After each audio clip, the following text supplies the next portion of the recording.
ऐ मेरे सिपाहियों, रुक जाओ। जब तक ये नन्ही मखलूक अपने घरों में जाकर महफूज नहीं हो जाती, कोई कदम आगे नहीं बढ़ेगा। ए चींटियों, अपने घरों में घुस जाओ। कहीं ऐसा ना हो कि सुलेमान और उनका लश्कर तुम्हें अपने पांव तले कचल डालें और उन्हें एहसास भी ना हो। ये कहानी है एक ऐसे नबी की जिनके हुक्म पर हवाएं चलती थीं, परिंदे साया बनकर साथ उड़ते थे और जिन्नात उनके ताबे थे। कुरान करीम के किस्सों में अल्लाह की कुदरत के हैरत अंगेज़ नमूने मिलते हैं। इन्हीं में से एक वाक़या हज़रत सुलेमान अलैहिस्सलाम का है, जिन्हें अल्लाह ने एक ऐसी सल्तनत बख्शी जिसकी अलमरो ज़मीन से लेकर हवाओं तक और इंसानों से लेकर परिंदों और जिन्नात तक फैली हुई थी। हज़रत सुलेमान सिर्फ़ एक नबी नहीं बल्कि एक अजीम शहंशाह भी थे, लेकिन उनकी अज़मत का असल इम्तिहान एक छोटी सी चींटी के सामने हुआ। आइए जानते हैं इस वाक़े की मुकम्मल तफसील जो सूरत नमल में बयान की गई है।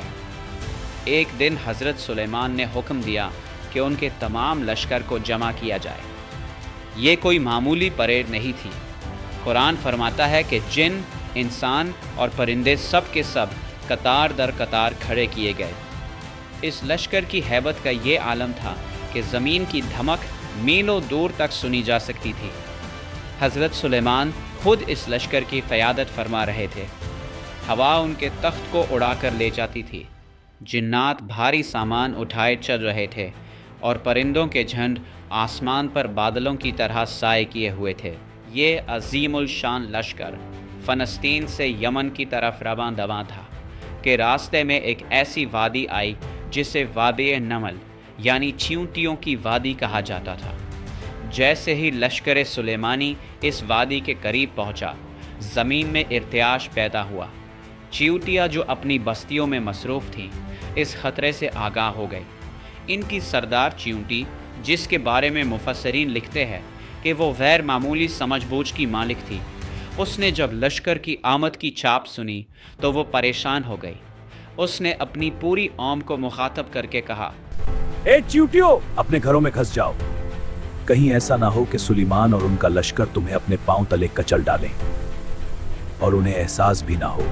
यहाँ गौर तलब बात यह है कि इस छोटी सी मखलूक ने ला यशउरून, इन्हें सब्र भी ना हो, कहकर हज़रत सुलेमान की अज़मत और अदल की गवाही दी कि वो जानबूझकर किसी का नुकसान नहीं करेंगे। हज़रत सुलेमान 3 मील की मसाफत पर थे, लेकिन अल्लाह ने आपको वो कान अता किए थे जो परिंदों की चहचहाहट और चींटियों की सरगोशियाँ भी सुन सकते थे। जब आपने इस चींटी की पुकार सुनी तो आपने अपने घोड़े की लगाम थाम ली और मुस्कुरा दिए। आपने अपने पूरे लश्कर को रुकने का हुक्म दिया। ऐ मेरे सिपाहियों, रुक जाओ। जब तक ये नन्ही मखलूक अपने घरों में जाकर महफूज नहीं हो जाती, कोई कदम आगे नहीं बढ़ेगा। लश्कर हैरान था कि इस बियाबान में रुकने की क्या वजह है।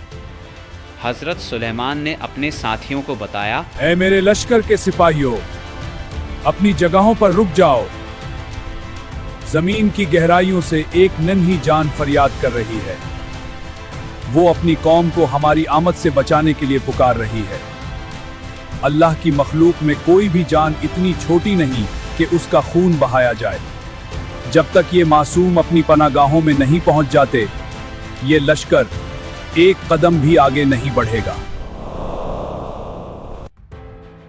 इस लम्हे हज़रत सुलेमान के दिल में सर्रा बराबर भी ये ख्याल ना आया कि मैं कितना ताकतवर हूँ कि चबोंकियाँ मुझसे डर रही है, बल्कि आपका सर अल्लाह के शुक्र में झुक गया।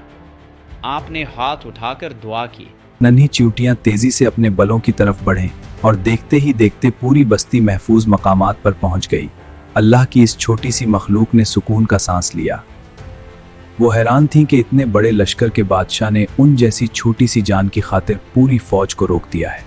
ऐ मेरे रब, मुझे तौफीक दे कि मैं तेरी इन नेमतों का शुक्र अदा कर सकूं जो तूने मुझ पर और मेरे वालिदैन पर की हैं, और मैं वो नेक काम करूं जिससे तू खुश हो जाए।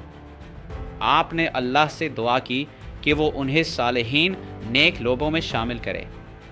ये एक सच्चे मोमिन की निशानी है کہ طاقت ملنے پر وہ متکبر نہیں بلکہ اور زیادہ عاجز ہو جاتا ہے۔ یہ اسلام میں حقوق العباد کی کتنی اہمیت ہے۔ اگر اللہ کا ایک جلیل القدر نبی ایک چیونٹی کے لیے اپنا عظیم لشکر روک سکتا ہے تو ہمیں اشرف المخلوقات ہوتے ہوئے دوسرے انسانوں اور جانوروں کے ساتھ کتنی نرمی برتنی چاہیے۔